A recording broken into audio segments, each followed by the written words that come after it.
eu queria que nós pensássemos sobre a nossa vida a partir, trazendo aqui como um pano de fundo a história e os relatos de Adão e Eva ali no Jardim do Éden.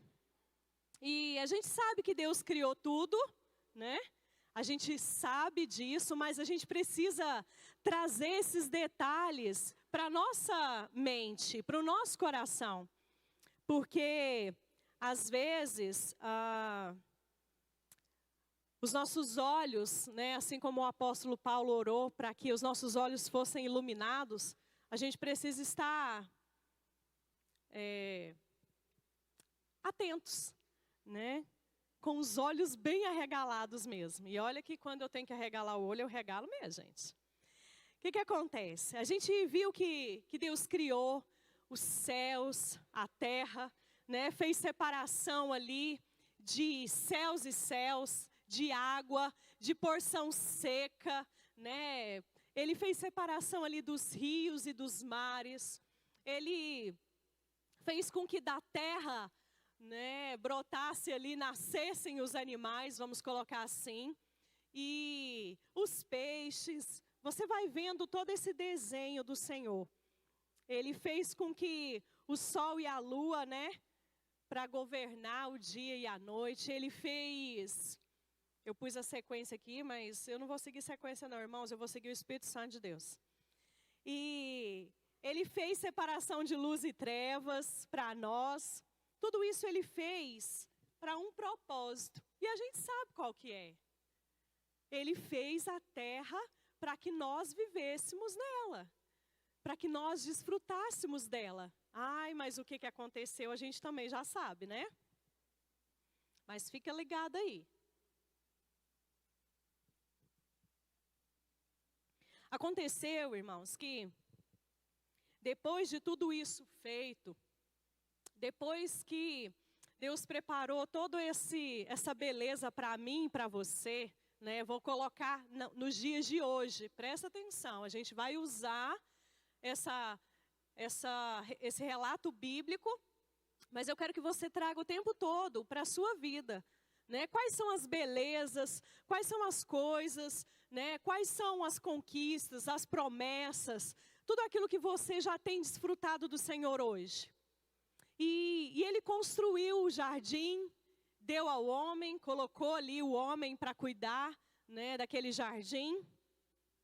Mas o que aconteceu?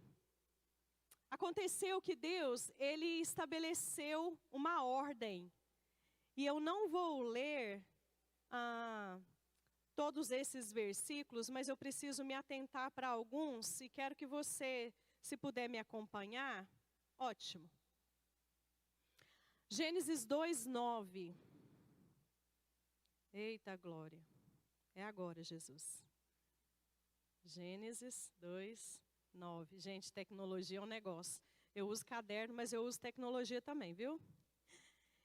Gênesis 2:9 diz assim: o Senhor Deus fez nascer então do solo todo tipo de árvores agradáveis aos olhos e boas para mantimento.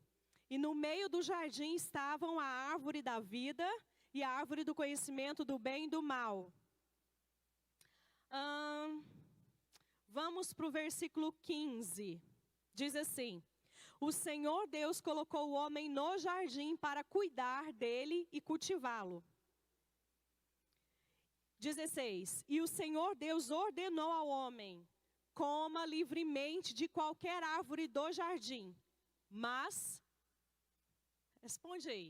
Fala, mas não coma da árvore do conhecimento do bem e do mal, porque no dia em que dela comer, certamente morrerá. Uau! Aqui o Senhor está falando só para Adão. Eva não estava aqui ainda, Mas Adão já estava no jardim. Já estava ali desfrutando de todas as maravilhas. Então, o que aconteceu? Aconteceu que depois desse processo, Deus criou Eva, porque viu que Adão não podia ficar sozinho. E no versículo, Gênesis 3,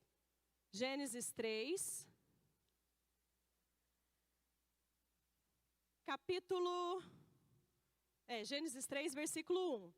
Então, depois que Deus ordenou ali para comer de todos os frutos, que todas as árvores eram agradáveis aos olhos, depois disso o Senhor fez Adão dormir, criou Eva, né? Que na verdade só materializou, porque lá em Gênesis, quando Deus cria o homem, ele cria o homem e a mulher. Só que aí ele deu forma para essa mulher linda, né? Uma delas sou eu, aleluia. Uhul! E aí o que acontece em Gênesis 3, gente? Versículo 1. Ora, a serpente era o mais astuto de todos os animais selvagens que o Senhor tinha feito. E ela perguntou à mulher: foi isto mesmo que Deus disse? Não comam de nenhum fruto das árvores do jardim? Respondeu a mulher à serpente: podemos comer do fruto das árvores do jardim. Mas Deus disse: não comam do fruto da árvore que está no meio do jardim, nem toquem nele, do contrário vocês morrerão. Foi isso mesmo, irmãos? Foi isso que Deus disse? Não. Disse a serpente à mulher, versículo 4, certamente não morrerão. Deus sabe que no dia em que dele comer, seus olhos se abrirão e vocês serão como Deus, conhecedores do bem e do mal.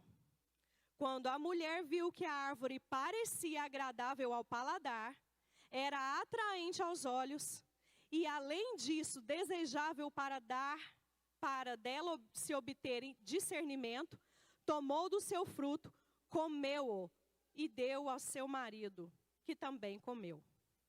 Uau! Oh, meleca! Isso foi uma meleca, gente. Mas deixa eu dizer algo para vocês aqui. O que aconteceu com o homem? Esse negócio está ventando aqui. O que aconteceu que o homem perdeu, irmãos? Ele perdeu o jardim, né? Ele perdeu a vida, porque depois disso ele morreu. Pode deixar, Bissão. Tá. O que aconteceu com esse homem, gente? Quantas vezes nós ouvimos falar, né, a respeito do pecado da desobediência? Quantas vezes eu e você ouvimos isso, né? Às vezes fomos até advertidos sobre isso. E eu vou dizer algo para vocês, pode até chocar. Mas Deus não tem problema com a desobediência, gente. A desobediência é um lugar que eu posso ser tratada, eu posso ser corrigida, eu posso ter a chance de me arrepender e de voltar para o Senhor e Ele me ajudar. Então, Deus não tem problema com desobediência. É sério.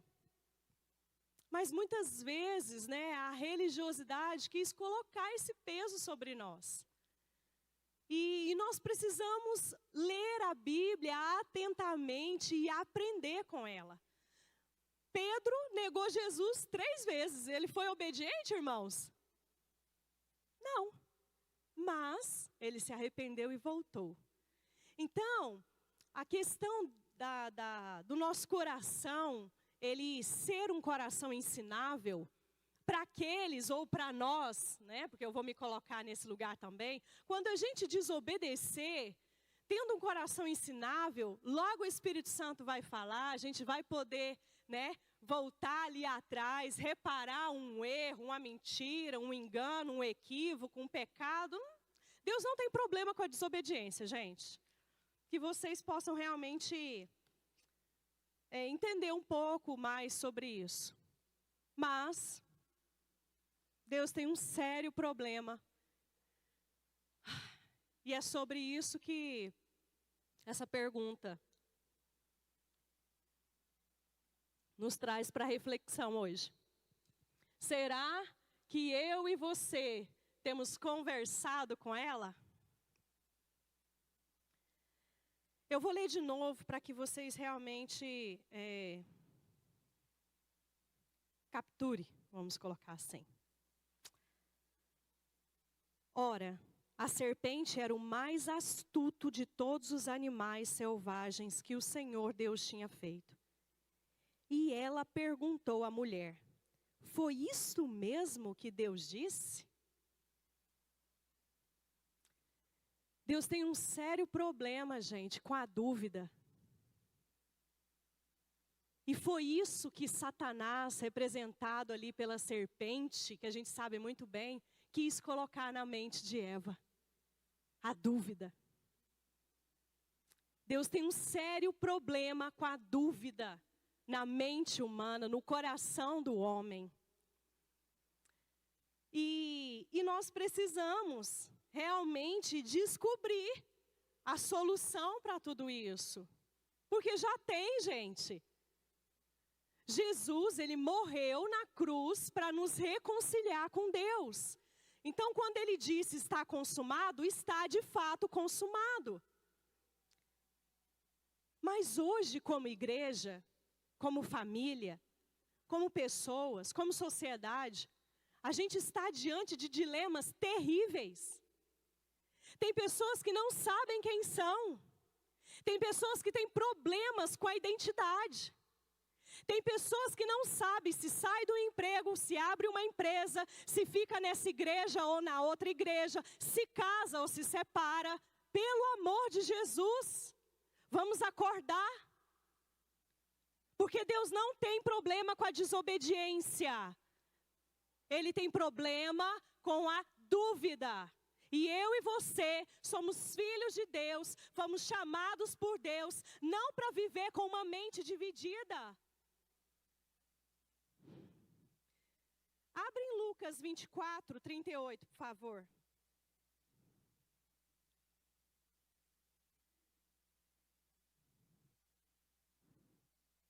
Ai, gente, tem que ter paciência comigo, porque assim tem que clicar um monte de negocinho aqui. Lucas 24, 38. E a internet não pode deixar a gente na mão, né? Porque há poder no sangue de Jesus. Não é verdade? E nós vamos ler isso aqui, doa quem doer, custe a quem custar. Ótimo, abriu. Diz assim, 38, Lucas 24, 38. E ele lhes disse: por que vocês estão perturbados e por que se levantam dúvidas em seus corações? Vejam as minhas mãos e os meus pés, sou eu mesmo. Toquem-me e vejam, um espírito não tem carne nem ossos, como vocês estão vendo que eu tenho. Uau! Então, Jesus aparece para os discípulos aqui, né? Já ressurreto, e os caras ficam achando que é um fantasma, né? Que, meu Deus, o que está aparecendo aqui? E Jesus fala para eles: por que vocês estão perturbados? Por que se levantam dúvidas no coração de vocês? Vamos comigo em Romanos 14, 23. Vamos ler Bíblia, irmãos, vamos ler Bíblia. Eu sou apaixonada na Bíblia. Eu queria que ela tivesse gravada na minha mente, no meu coração todinha. Se puder, Jesus. Talvez eu não comportaria, né, Senhor? O Senhor sabe a medida que eu preciso. 23, diz assim. Aqui está falando de comida, viu, irmãos? Mas aquele que tem dúvida é condenado se comer, porque não come com fé. E tudo que não provém de fé é pecado. Só para encerrar essa parte aqui, vamos para Tiago 1.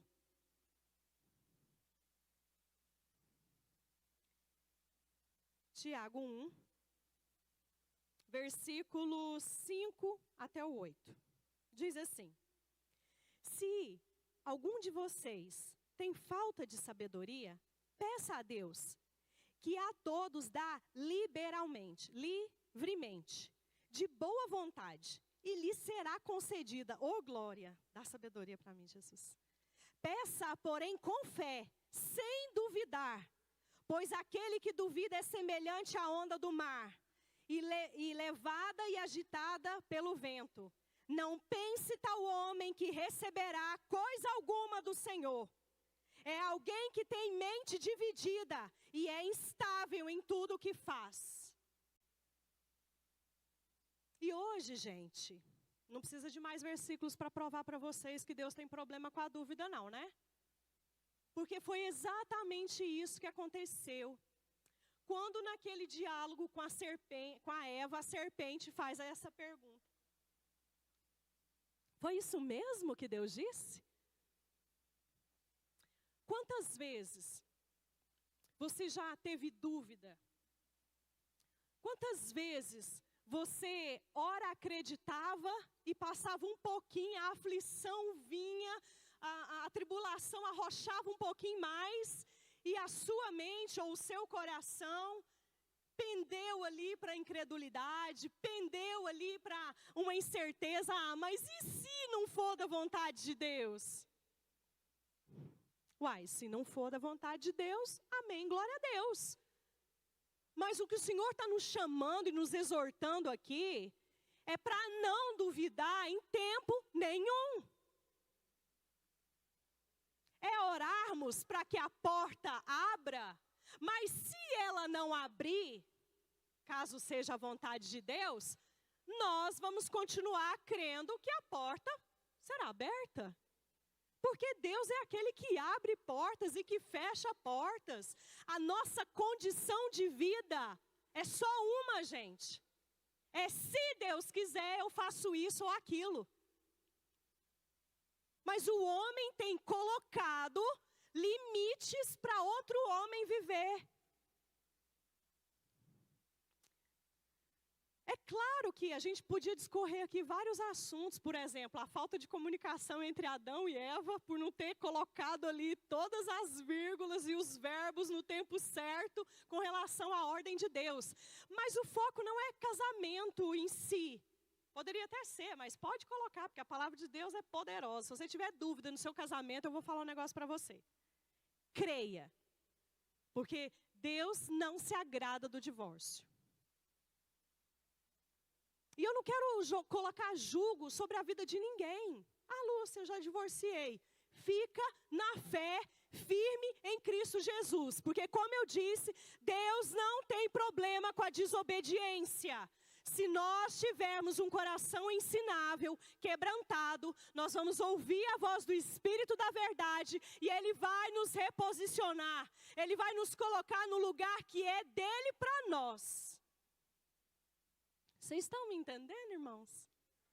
Ah, interage comigo aqui, porque eu gosto dessa interação. Então, quantas vezes na sua vida essa palavra maldita conversou com você? Quantas vezes essa palavra dúvida tem falado na sua mente?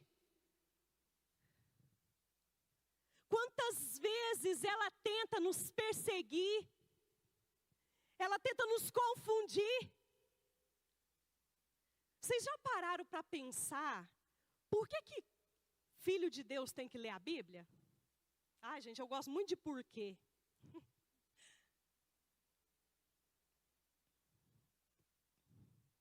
Porque é com a verdade, gente, que a gente precisa lidar. E eu preciso conhecer a verdade, porque se eu conheço a verdade, eu vou continuar andando no caminho, porque não é só aceitar Jesus, entregar a nossa vida para Ele e andar no caminho que é Ele. A gente precisa conhecer a verdade para a gente desfrutar da vida. Então é por isso que cristão, que quem é apaixonado por Jesus tem que ler a palavra, para conhecer a verdade ao seu respeito. Mas hoje tem um monte de gente com noias na cabeça, que não sabe quem são, não sabe o que faz, não sabe qual que é o propósito. Sinto em te dizer que o nosso propósito, gente, está na palavra aqui, mas você tem que buscar. Você tem que querer essa verdade, descobrir os segredos que Deus tem para te falar. O que aconteceu conosco? O que aconteceu com as famílias?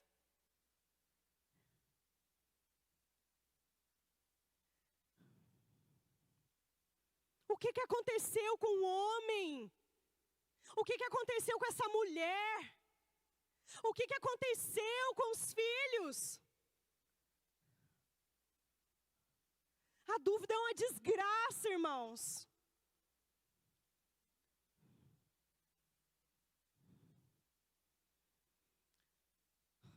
E nós precisamos retomar aquilo que é nosso. Nós precisamos nos posicionar. Nós estamos em dias de guerras psicológicas, irmãos. As pessoas estão entrando na mente das outras e manipulando. Vocês não estão vendo isso, não? Nós não somos e não estamos aqui para sermos manipulados. Nós estamos aqui para sermos convencidos pelo Espírito de Deus, para sermos guiados pelo Espírito da verdade.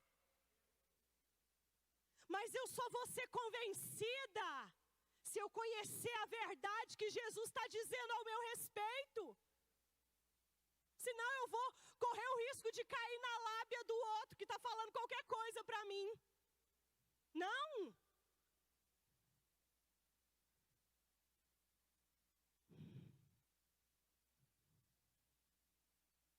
Responde para você mesmo aí.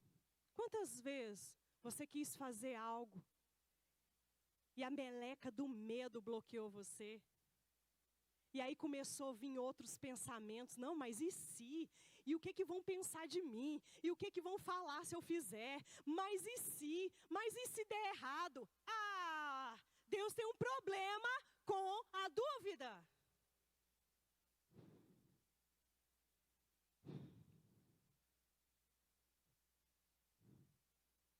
Eu queria que vocês abrissem aí, por favor, 1 Coríntios 2,16.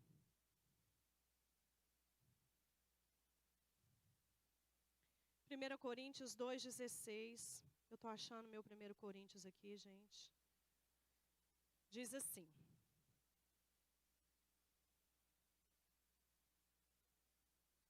Quem conheceu a mente do Senhor para que possa instruí-lo? Nós, porém, temos a mente de Cristo. Repete comigo. Fala, nós, porém, temos a mente de Cristo. Esse temos aqui não está no passado, irmãos. Esse temos aqui não está no futuro. Esse temos está agora, aqui e agora. Nós temos a mente de Cristo. Aleluia! Filipenses 4,17.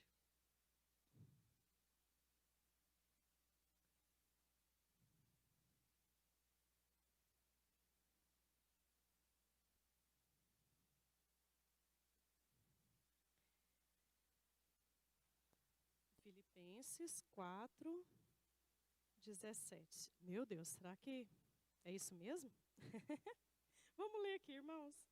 Se não for, vocês vão me perdoando, porque, né, é a prova de que a Lúcia é humana. Não que eu tenha procurado ofertas, mas o que pode ser creditado contra vocês?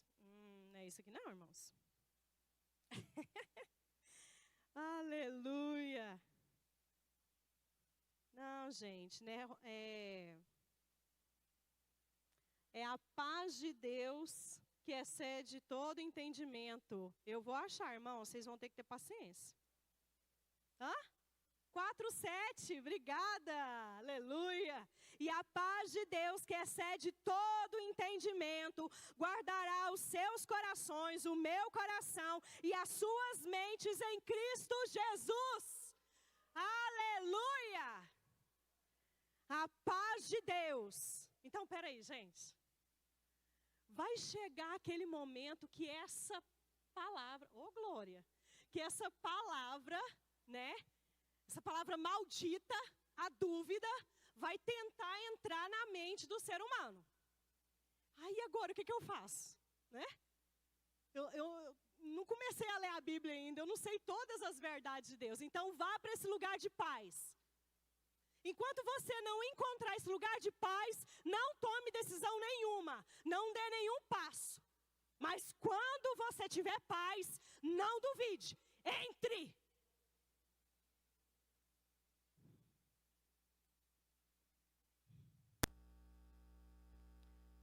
Primeira Pedro 1:13.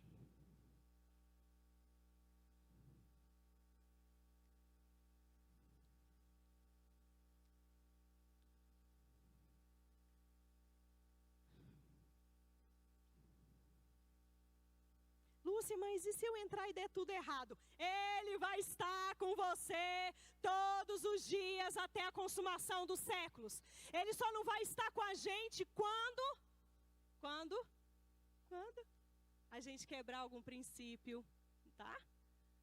Quando a gente agir com alguma soberba, e Deus me livre disso, Deus me livre de soberba e de orgulho, porque é o único lugar que Deus resiste, é o soberbo, é o orgulhoso.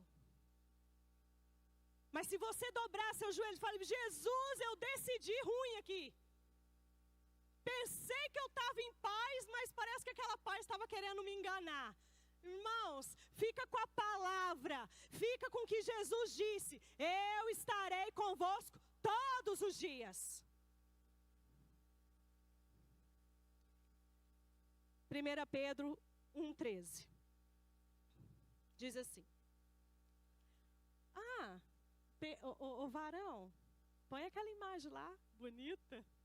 A última, por favor. 1 Pedro 1:13 diz assim: portanto, estejam com a mente preparada, prontos para a ação. Sejam sóbrios e coloquem toda a esperança na graça que lhes será dada quando Jesus Cristo for revelado. Aleluia. Agora a pergunta: quando Jesus foi revelado? Irmãos, quando você e eu nos entregamos para Ele, a revelação da sua salvação, a disposição de termos a mente de Cristo, de sermos um só com Ele. Olha que lindo. O fogo da ira de Deus representado ali, né? Jesus na cruz, ali não dá para você ver, mas é respingos de sangue na vida daquele homem. É nesse ponto que Jesus é revelado para mim e para você. E a partir disso a gente vai caminhar, a gente vai nos mover. Vocês estão me entendendo, irmãos? Ai, tomara, em nome de Jesus, está selada essa palavra. Por quê? Nós precisamos dessa preparação. O mundo está um caos. O mundo está clamando por respostas, por direções. E a igreja está patinando em alguns pontos. Com confusão, não sabe se fecha, não sabe se abre, não sabe se enche, não sabe se fica vazio. Obedeça ao Senhor. Porque é melhor agradar a Deus do que a homens. Nós vamos ter que pagar o preço, irmãos, de realmente levantar a bandeira que é Cristo Jesus. E se tiver que morrer, morreu. E se tiver que viver, viveu. E se tiver que, sei lá, ressuscitar um morto ali, teve gente que virou para mim e falou assim: se eu entrar num velório, eu não oro por um defunto de levantar, mas de jeito nenhum. Pois eu falei, eu entro e oro, já orei várias vezes.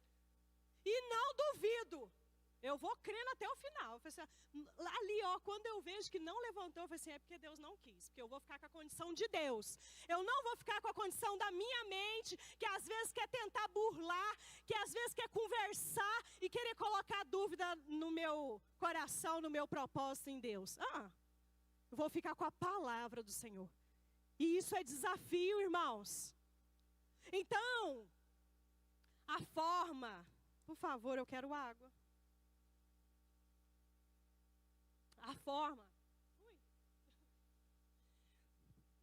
forma como que eu e você temos que nos posicionar diante dessas trevas todas, irmãos.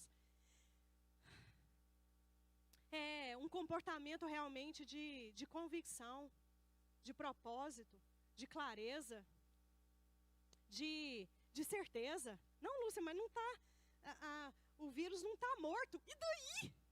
O meu Jesus está vivo. Acabou. Ah, Lúcia, mas foi isso que a serpente falou para Eva. Mas foi isso mesmo que Deus disse?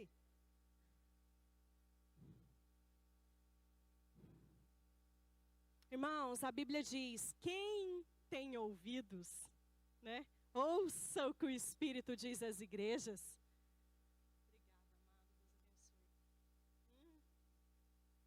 Obrigada, é quem tem ouvidos. Então, cele os seus ouvidos com a palavra do Senhor. Tem outro versículo que diz assim, ó. Quem ouvir e obedecer, comerá do melhor dessa terra. Não é obedecer primeiro, irmãos, é ouvir. Agora responde para você mesma. Quantas vezes você deu lugar para a dúvida?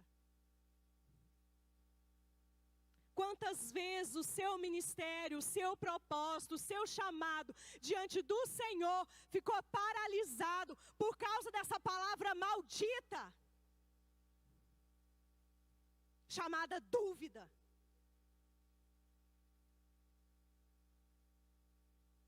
E o Senhor nos chamou, irmãos, para arrebentar com as portas dos infernos mesmo. A questão é quem vai ouvir o Espírito de Deus, porque Ele é o Espírito da profecia. É Ele que vai nos guiar em toda a verdade.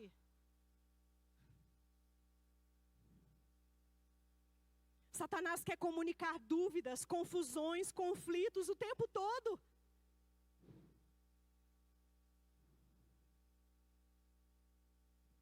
Eu estava num processo, né? Quem está perto aí de mim sabe que Jesus virou tudo assim na minha vida. E teve um momento que eu estava fazendo um desbloqueio com uma pessoa, mas eu fiquei tão indignada, gente. Eu fiquei tão indignada com a situação, porque a vida da pessoa estava realmente travada. Que eu não vi da hora que eu falei assim, mas você é um maldito Satanás. E naquela hora, veio assim, parecendo como se fosse uma seta de medo no meu coração. Eu falei, o que é isso, Espírito Santo? E aí eu fui orar, né, gente? Porque eu vou perguntar para o meu pai. Ai, mas quando eu vi essa palavra aqui, eu vou abrir para vocês. Quando eu vi essa palavra aqui, aleluia.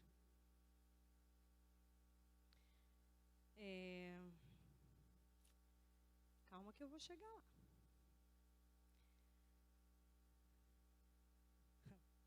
Gênesis 3:14. Então o Senhor Deus declarou à serpente: já que você fez isso, maldita é você entre todos os rebanhos domésticos. Eu falei assim, uau, então é isso aí. Porque a gente não tem que temer Satanás não, irmãos. Que negócio é esse que a Bíblia diz que a gente pisaria em serpentes e escorpiões e nada nos causaria dano nenhum? Nós precisamos provar da palavra do Senhor e ver que Ele é bom. Não é só ficar ali em Salmos 34:8, se eu não estou equivocado. Não, é viver na prática. Às vezes, irmãos, os dias de tribulação vai querer, né, angustiar a nossa alma. Fique firme no Senhor.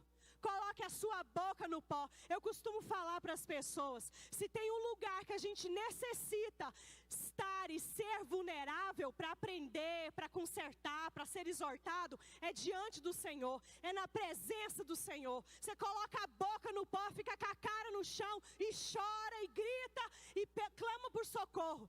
Mas diante das trevas, você se levanta como um rei, você se levanta como um guerreiro, como uma guerreira, como um embaixador de Cristo e marche.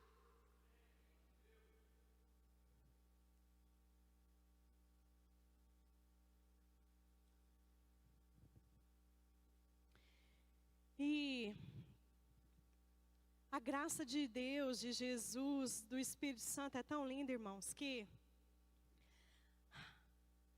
Deus, Ele não amaldiçoou o homem. Ele amaldiçoou a serpente.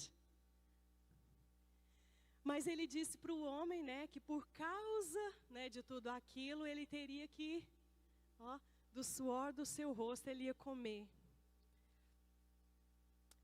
Ele deixou para o homem algumas consequências. Então aceite as consequências, não como algo assim, como é que eu vou dizer, sadomasoquista, não. Aceite como um aprendizado seu diante do Senhor. Ele não tem problema com desobediência, irmãos. Ele tem problema com o coração orgulhoso, com a mente duvidosa. E nós estamos aqui para romper. Nós estamos aqui para ver principado e potestade caindo. Nós estamos aqui para ver os infernos sendo abalados, as portas do inferno caindo, porque elas não vão prevalecer. Se elas não vão prevalecer, então elas têm que cair, irmãos. E é no poder do nome de Jesus, esse Jesus que nós confessamos, não esse aqui, né? Esse aqui é só uma representação. Esse Jesus que aplacou a ira de Deus, mas que nos reconciliou com o Pai, que nos fez nação santa, povo escolhido, sacerdócio real.